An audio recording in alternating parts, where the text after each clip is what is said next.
এইবারের পহেলা বৈশাখের দিনটা আমার জন্য খুবই স্পেশাল ছিল এবং গ্রামে যাই না এবারকার রোজার ঈদে। আমাদের বাড়িতে যাই না, শ্বশুর বাড়ি গেছি, কিন্তু আমার ভাই ভাবি আমার জন্য মজার মজার অনেক কিছু খাবার পাঠাই দিছে। খুশির কারণটা হয়েছে অনেক দিনের অনেক বছরের বলতে গেলে আমার একটা মনের আশা পূরণ হয়েছে। তার আগে সবাইকে আসসালামু আলাইকুম।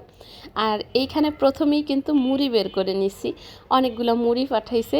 এখন বাসাও অনেকগুলো মুড়ি আছে, কিসে রাখবো ওইটা নিয়ে আমার টেনশন। যাই হোক, এখানে হচ্ছে অর্ধেকটা তরমুজ পাঠাই দিছে।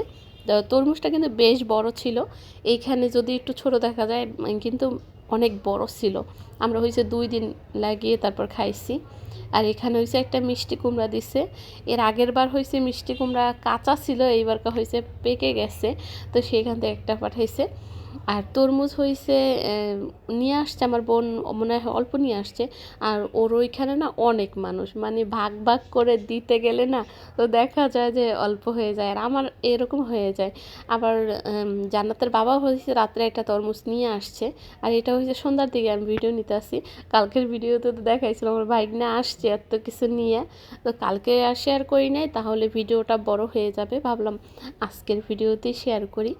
আর একটু পেঁপে ছিল, একটা পেঁপে নিয়ে আসছিল, তো আমার জন্য অল্প একটু পাঠাই দিছে। তো যা যা নিয়ে আসে সব কিছু থেকেই অল্প অল্প আমার জন্য পাঠাইছে। আর আমি তো হয়েছে একা মানুষ, আর জান্নাতের বাবা দেখা যায় 2-1টা কিছু খেয়ে নেয়, আর 2-1টা হয়েছে খায়ও না।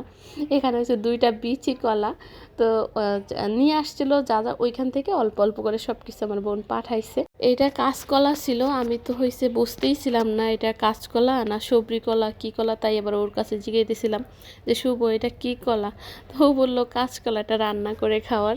যাই হোক, এই যে কাঁচা আম পাঠাইছে, তারপরে আরও ছিল লতি। লতিগুলা এখন আর বাইর করব না, এভাবেই রাইখা দেবো, অল্প 2টা বাইর করে আর কি দেখাইতেছি। লতি পাঠাইছে, তো কয়দিন আগেই তো খাইছি, বাড়ি থেকে নিয়ে আসছিলাম, তো এবার রেখে দেই, দেখি কবে খাওয়া যায়। আর এটা হয়েছে একদম আমাদের গাছের থেকে পেড়ে নিয়ে আসা তরমুজ। আমাদের বাড়ির সামনে যে আগে কিছু ভিডিওতে দেখাইছিলাম, আমাদের বাড়ির সামনে অনেক বড় কোলা, তো সেই কোলার ভিতরেই হয়েছে এই তরমুজ কিন্তু লাগাইছিল। যাই হোক, সব কিছু গুছানো শেষ, এখন আমার মায়ে হয়েছে বসে গেছে শাক নিয়ে। সে হয়েছে বিদেশি হয়ে গেছে, বিদেশি মতো কাঁচা শাক মুখে দিতেছে, আর সেটা আবার একটু ভিডিও নিতেছি। আমি ওকে বলতেছিলাম তুমি কি বিদেশি, কাঁচা শাক তুমি মুখে দাও। তারপর হচ্ছে আল্লাহ চল পাঠাইছিল আমরা পিঠা খাওয়ার জন্য। আমরা তো যখন গ্রামে যাই জামাইদেরকে পিঠা খাওয়ানো হয়, তো আমরা বেশি একটা যাই না, সেই জন্য আবার পাঠায় দেয়। যাই হোক, এই যে হলো আমার সারপ্রাইজ। তো আমি তো মহা খুশি, চুলগুলো নিয়ে আমি তো খুবই কষ্টে ছিলাম। তো অনেকেই আমাকে বলছে যে চুলগুলা কী জন্য সোজা করি না সোজা করি না, সবসময় মানে এগুলো বলতে থাকবে। আমার চুলগুলো আশ্রয়তে খুব কষ্ট, কারণ কোকড়া চুল আশ্রয়তে গেলে কিন্তু খুব কষ্ট, ছিঁড়ে যায়, ঝরে যায়। তারপর হয়েছে আশ্রয়তে গেলেও মানে তেল দিলেও দেখা যায় চুলে ব্যথা পাওয়া যায়। ওই যে ছোট থেকেই তো আমি এই কষ্টটা হয়েছে করতেছি, আর এখন একদম মনে হইলো যেন না, সবাই যেহেতু বলে যে চুলটা একটু সোজা করতে, তাই হয়েছে সবার কথা শুনে একটু সোজা করে নিলাম। এটা করার পরে মনে হইতেছিল যে আরও কেন আগে এটা করলাম না, তাহলে আমার মাথাটা আশ্রাইতে একটু সুবিধা হইতো, ভালো লাগতো। এই যে হয়ে গেছে, একদম সোজা হয়েছে, মানে কোকড়া চুল ছিল এটা তো আসলে বোঝাই যায় না।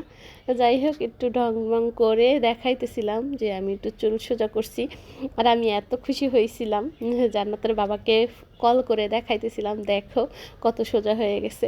আর সে বলছিল চুল সোজা করলে আমি নাকি একদম টাক হয়ে যাব, সেই জন্য সে আমাকে এতদিন করতে দেয় না, তাও বলছিল করো করো, আমি এবার করি না। মানে এরকম করতে করতে করতে করতে অনেক দিন চলে গেছে, ফাইনালি হয়েছে এবারকার চুলগুলো সোজা করেই নিলাম।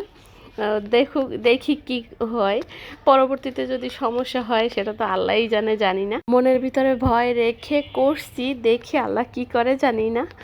যাই হোক, সারাদিন তো সকালবেলা হালকা পাতলা রান্না করে রেখে গেছিলাম, ওইটা হয়েছে বাইগনা খাইছে, আর আমার খাওয়া হয় না, আমাকে হয়েছে 2বারও খাবার কিনে পার্লারে দিয়ে আসছিল, তো আমি ওইখানে বসে খেয়ে নিছি।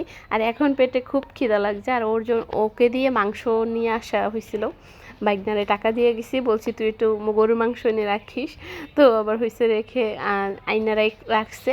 তাড়াতাড়ি ওইখান থেকে এসে এখন আবার গরুর মাংসটা একটু রান্না করে নিতেছি। আর আজকে অন্য কিছু রান্না করব না, কারণ পার্লার থেকে আসতে আসতে আমার অনেকটা দেরি হয়ে গেছিলো, প্রায় 8টা বেজে গেছে। সকাল 11টায় গেছি, 8টা বাজে আসছি, মানে অবস্থা খারাপ।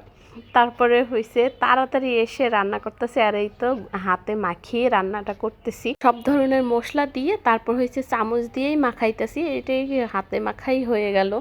তো যাই হোক, শর্টকাট একটু করতেছি যেন তাড়াতাড়ি হয়। অলরেডি হয়েছে লেট, 8:30 বেজে গেছিলো, প্রায় বাসায় আসছি 8টায়, এসে সব কিছু আবার রেডি করছি। তো ওর ভিতরে জান্নাতের বাবা 10টার দিকেই চলে আসবে, তো সে আসার আগেই আবার হয়েছে আমার রান্না বান্না করে সব কিছু রেডি করতে হবে। তো সেই জন্য খুব তাড়াহুড়া করতেছিলাম। এইখানে একটু মাংসটা খুব ভালো করে কষিয়ে তারপরে হয়েছে প্রেশার কুকারে দিয়ে একটু সেদ্ধ করে নিব, তাহলে তাড়াতাড়ি হয়ে যাবে। আর ওই যে বললাম, সময়ের কারণে আমি আর অন্য কিছু রান্না করতে পারি না, শুধু মাংসটাই রান্না করে নিয়েছিলাম। যাই হোক, কথা বলতে বলতে একদম ভিডিওর অনেক দূর চলে আসছি। এই পর্যন্ত আমার প্রিয় আপুদেরকে কিন্তু বলা হয় নাই, এই পর্যন্ত আমার ভিডিও দেখছো, আমার সাথে আছে, এখন একটা লাইক দাও নেই, লাইক দিতে ভুলে গেছো, প্লিজ মনে করে একটা লাইক দিয়ে দিবে। আর নতুন বন্ধু হলে অবশ্যই আমার চ্যানেলটা সাবস্ক্রাইব করে দিবে। ইদানিং তো কোনো ভিউজ আসে না, কি বলবো, ভিডিও এমন হয়েছে, ভিডিও বানাতে আর মানে আগের মতো একটা আগ্রহ লাগে না, ভালো লাগে না। যাই হোক, তারপর যেহেতু একটা কাজ শুরু করছি, সেই জন্যই হয়েছে বানানো। এখানে হয়েছে আমি আজকে বয়মগুলো ধুয়ে রাখছিলাম, আপা যেন কই রাখছে জানি না। তো এই মশলাগুলো হয়েছে ডিব্বাতে রাখবো, এখনও রাখা হয় নাই। এখানে একটু জিরার গুঁড়া দিয়ে দিলাম, আর আমি হয়েছে প্রেশার কুকারে সেদ্ধ করে নিছি। এখন হয়েছে একটু ঝোলটা কমিয়ে নিব, তাহলে হয়েছে আমার রান্না হয়ে যাবে। আর এই তো চুলার অবস্থা যা হয়েছে, এগুলো আবার সুন্দর করে পরিষ্কার করে নিব। তারপরে হয়েছে খাওয়া দাওয়ার পালা। তো জান্নাতের বাবা অলরেডি চলে আসছে, আর তাকে খেতেও দিয়ে দিছি। তো এই ছিল আমার আজকের ভিডিও। সবাই ভালো থাকো, সুস্থ থাকো, আমাদের জন্য দোয়া করো। আল্লাহ হাফেজ।